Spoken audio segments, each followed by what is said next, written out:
Good morning and welcome to the 7th episode of Hot Topics, a fire and EMS related broadcast. I'm Ken Clark, retired fire chief from Hopkinton, and the scope of intent of the podcast is to share fire and EMS service related experience of current and retired personnel on a multitude of local, regional, and national subject matter, operational items, and any other pertinent fire service related subject matter. One thing that we're not going to do here is second guess any of our incident commanders out there who are working hard every day, male and female. We'll leave that Monday morning quarterback to the dinner tables at the firehouses. My background, I'm a third-generation firefighter from the town of Hopkinton and work with two brothers, and also spent some time working with Upton Fire and Berlin Fire. Today's guest, and I'm very happy to present him, is former Hopkinton Fire Chief and Paramedic Gary Daugherty Sr., who's retired from multiple career fire department positions. His bio is very extensive. I'm going to review it with you very quickly. He's the Director of Fire Science and Paramedic Programs, Professor of Practice, Anna Maria College from January 2016 to the present. He was the Fire Chief for the City of Framingham, January of 09 to January of 16. He was the Fire Chief in Hopkinton from January of 97 to January of 16.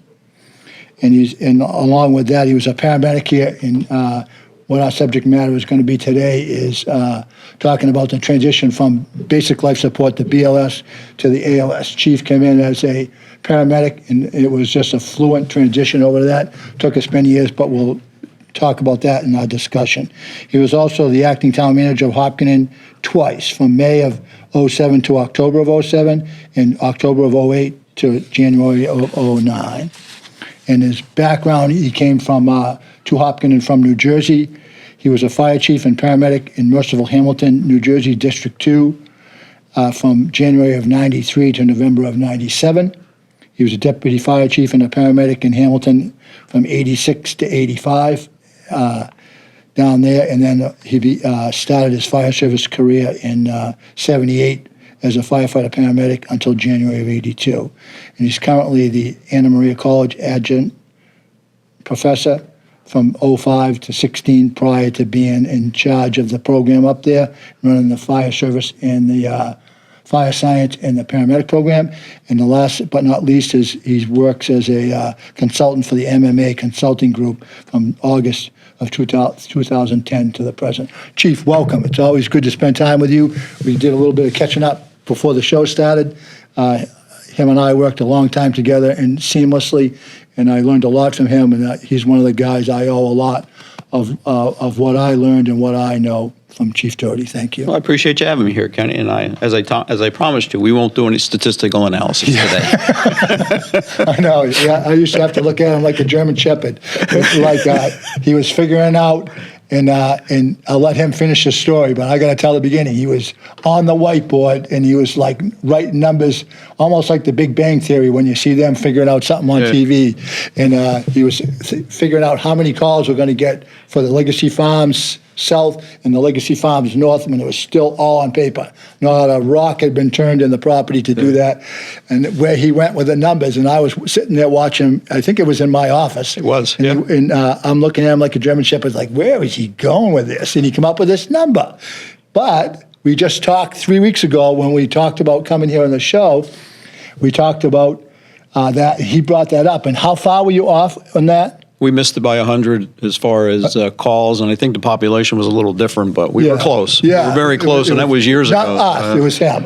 He was a numbers guy. Me, I was like, I had to learn that. That was part of the thing. But I wanted to start with, how is Carol and your family doing? Good. They're doing well. Good. They're doing well. Yeah. So, yeah. I know you must be very proud, and he's already been on the show, and we'll come back later to talk about the emergency management director side, EMD side of the fire chief. Is your son Gary is currently the fire chief in the town of Hopkinton. I get to chat with him. I see him in the station. I'll come in just to briefly chat and catch up with him. He's doing a fantastic job. I hear from the guys, and I'm sure you're very, very proud. Yeah, we are proud. Yeah. It's a culmination of his career, which started back in the 80s and the 90s when he was in the military. Yeah, and went overseas, and now he's back. So we talked about that when he was here that day. His and it helped with our marathon planning. He had an extensive background in the Air Force with the IEDs in Afghanistan when he was there. So it's like that's something that we could pull on his resources that he had learned there from the military and when we did our marathon training. When and how old were you when you started in the fire service, Chief? 17. Yeah, I was actually started as a fire dispatcher. The old federal CETA program. And it kind of worked from there. So I can remember that. The old CETA program. $3 an hour and no benefits. And you liked it? It was something. It was a job. And then, I went to paramedic school from there and landed full-time position after that. In fact, I was the only paramedic in the city for a while until they grew the numbers and everything. So he has some interesting city down there in Trenton that he worked in. It's like it's an interesting story. It was Trenton and Hamilton, they're right there together. So. How did that, and I remember it very vividly, all the miles you put on that little, I think it was a Toyota, but how was your transition from New Jersey to Hopkinen? I know you came up, you did a lot of travel and put a ton of miles on. Yeah, it was a record time. You could travel that route. It was a Honda. I don't remember which model it was. But, well, let's put it this way: we bought it with 77,000 on it. It was 250 when we got rid of it. You did a lot. We called and say, "Yep, I'm delayed here or there," or it'd blow in at 2:00 in the morning. And that was just the way. The transition went really well. It was one of those. Tough decisions to make. Do I leave where I'm at? I'm established. I could have stayed there for, a number of years. The family was there. Or do I, reach, another step in the career, so to speak. So we talked about it, my wife and I. Put out a number of resumes, had a couple interviews. And to be quite honest with you, I've told this story before, I did not remember applying to Hopkinton until Ted Kozak called me. And he said, "Are you still interested?" And I'm like, "Well, yeah, sure, okay." And so I came up for the interview, and ultimately offered me the job. Yeah, but I thank you because you brought a skill that and you brought a culture that we needed at the time. Thank you very much. No, ultimately it was a good move. It really was. Yeah. I don't regret making the move at all. What was your experience as a paramedic prior to coming to Hopkinton? So. When we started the paramedic program in New Jersey, there was a 7-year legislative pilot program, and they had 6 training classes, and I was in class number 4, and each class was designed to try to establish what would be the best staffing mechanisms for the paramedic units. My class, which required us to do extra training, was to be standalone paramedic by yourself, no partner. You have an EMT partner or something, but you're going to be the only paramedic. You're not have any other support, and they wanted to see how effective that would be. So we were required to do extra training as a result of going to be on our own. And so I really didn't know any other than that's the way we worked and we functioned. And I got a ton of experience. And if anybody's ever watched that show Emergency, I mean, that's, other than having a partner, that's pretty much what we did. That's how it was. And I answered a lot of calls on duty, answered a lot of calls off duty, because I would go, "Hey, are you available? We need you." And I would go on my own and, that kind of stuff. So same as it was when you came to Hopkinton. Yeah, in the beginning, but the Hopkinton transition was actually, I don't say more of a challenge, but we kind of got it thrown on us, if you remember. Yep. The hospital-based units, Marlboro, Leonard Morse, and Milford, were going to close, stop their non-transport units. Yep. And so I remember distinctly having discussion. I don't know why we had all these discussions in your office, but we did. and we went in to talk about, what do we do and this and that. And you specifically said, "Chief, I'll support it 100% as long as I don't have to be a paramedic. I'll carry somebody 2 miles on my back you can stick to get to them. Yeah, you can stick them with a needle." So if you remember, we did the whole planning thing. That was one thing I think we really did well was tried to map everything out as much as we possibly can. You did this with the marathon, constantly thinking about the what ifs and everything. And what's what we do with the paramedics is, what's going to be the best way to deliver that service? Do we merge with, say, Ashland and Southborough and have a regional fly car? Or did we privatize the service, so to speak, and have our ALS come from AMR or Cataldo or someplace like that, which nobody was interested in doing. Yeah. And then obviously what we ended up doing was our own program, bringing our own paramedics in. Yep. And so we remember, I don't know if you remember, we had the one joint meeting with the Ashland guys. Hi, what do you think about this? And then we met with our guys and said, here's the situation. Yep. And we did the independent or the anonymous survey. Are you interested in being a paramedic? Do you support it? Which type of program do you support? And it came back from our survey that the members of our department supported us taking on ALS.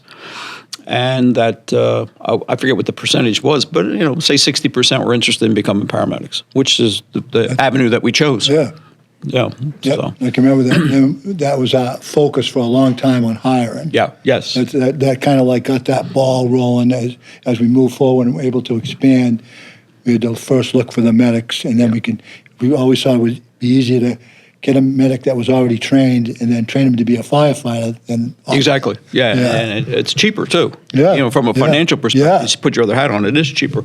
And the first couple hires that we did hire, guys that were trained as firefighters also. Yeah. Jimmy and Rich were a couple of our very first hires, and they were both. Yeah. And I always looked at the medics like there was like, all the medics are good, but we were blessed to have like some really top-notch. Rich, Jimmy Fredericks. Right.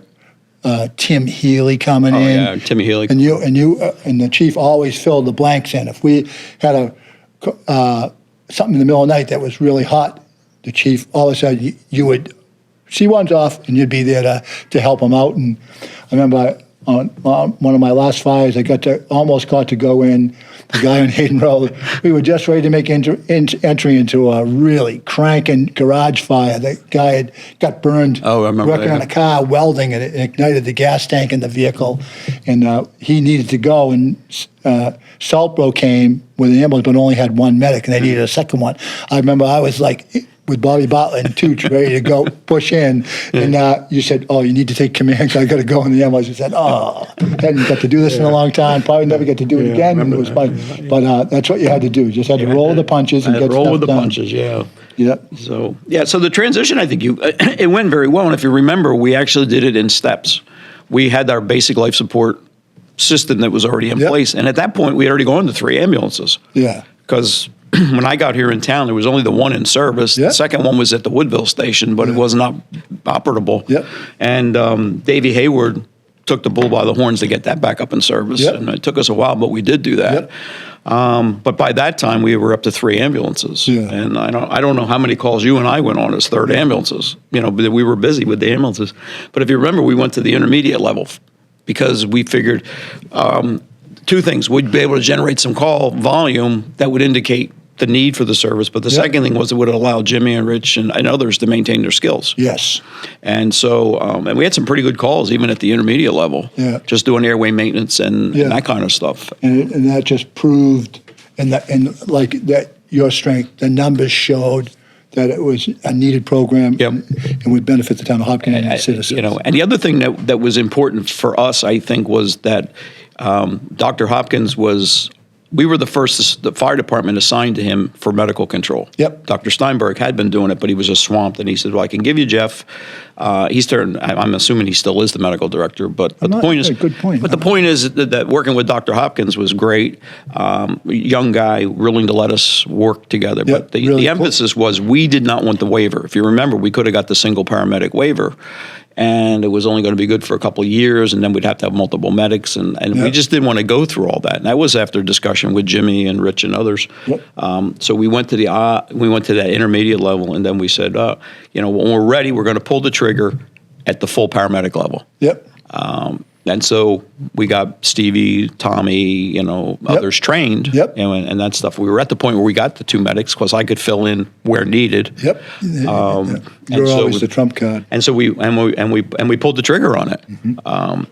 So I can remember those days that very vividly because I was in getting my hip replaced at Newton Wellesley, and you called me one day and said, "Oh, we're like going to go today, and then for some reason it didn't go, but it went the next day. Yeah, we couldn't get the drug boxes out of the pharmacy. Yeah. And Jimmy Fredericks had to go down and run interference. Yeah. And it's funny how the state regulations, in order to get the drug box filled, you had to be licensed as a paramedic, or your unit had to be ALS licensed, but they couldn't license it until they inspected the drug box. Yeah.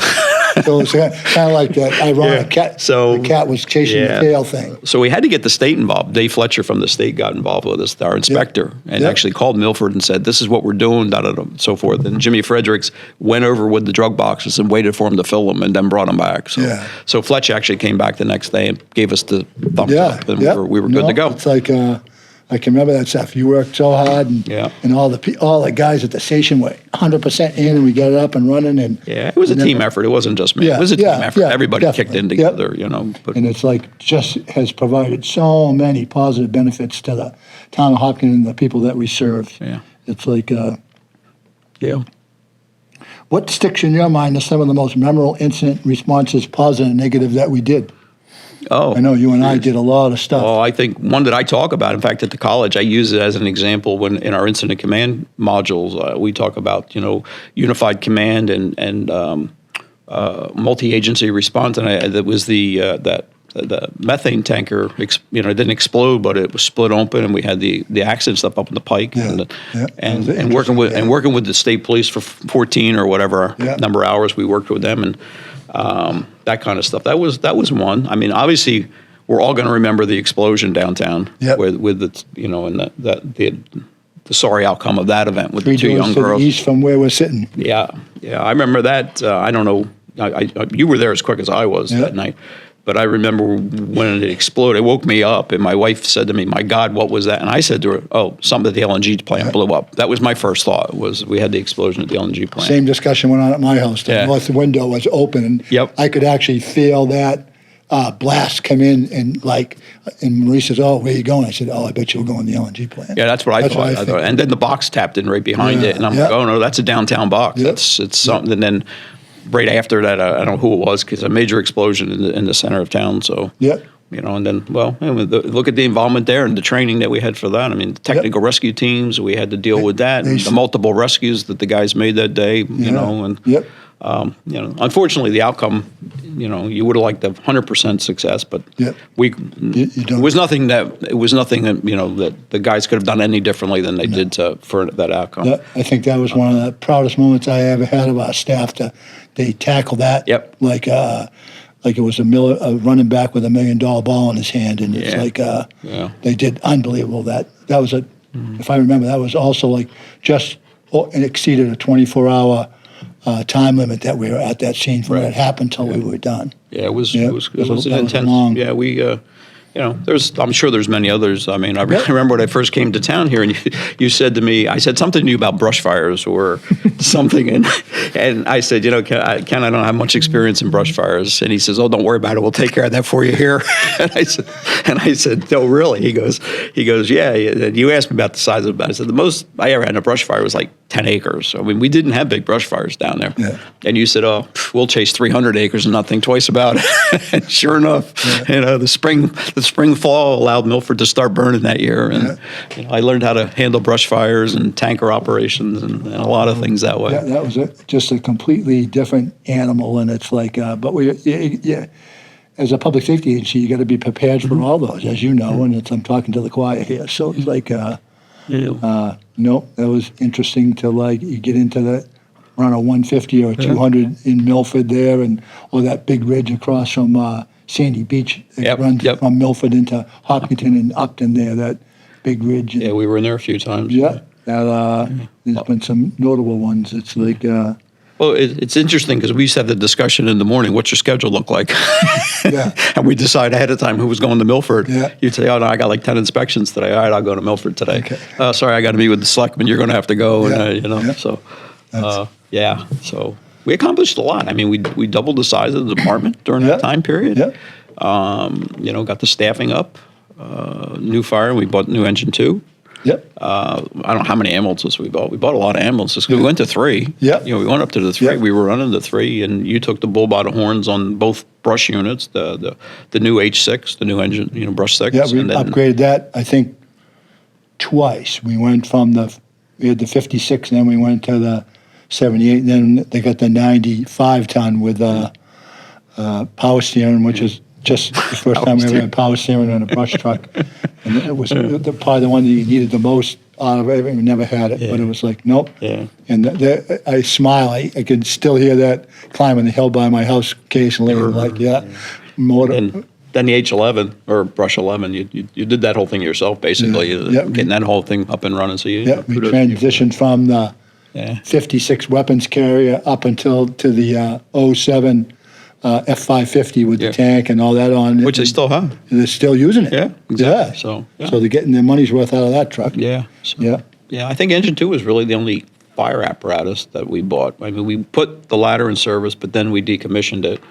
Yeah, we failed the test. Yeah, and we just used mutual aid ladders for a number of years, and Chief Slamman brought the ladder back, which is good. Good for him. A feather in his cap, and I can remember Milford EMC bought us the old Milford ladder when they got a new one there, and we used it when we could, and it's like did some good stuff.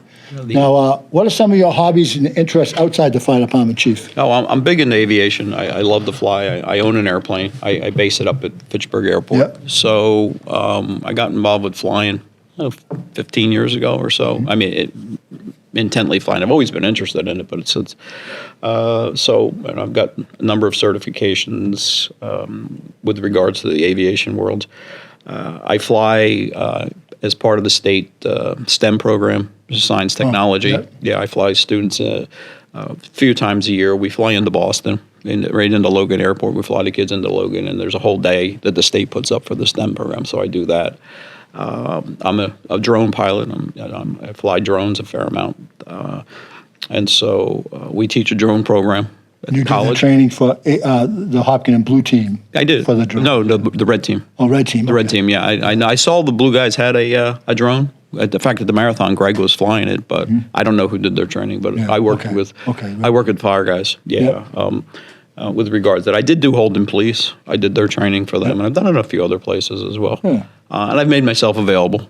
I tell the chiefs up there. I've got let me know. I've got drones here. I got drones at the college. Yep. So we have a full semester course, and the students can get certified in drones. Yep. So. No, it's fantastic to be able to sit and catch up with you, Chief. Thank you very much. No, it's always been fun. One little section I cover at the end is, and I'm going to go back out to our listeners out there, it's Hot Topics at hcam.tv. And I encourage you to send questions in to my email there. That's my email. And I'm going to go through 3 questions right now that I picked up from the community. And the first one is from Joe in Hopkins. How much do fire trucks and ambulances cost?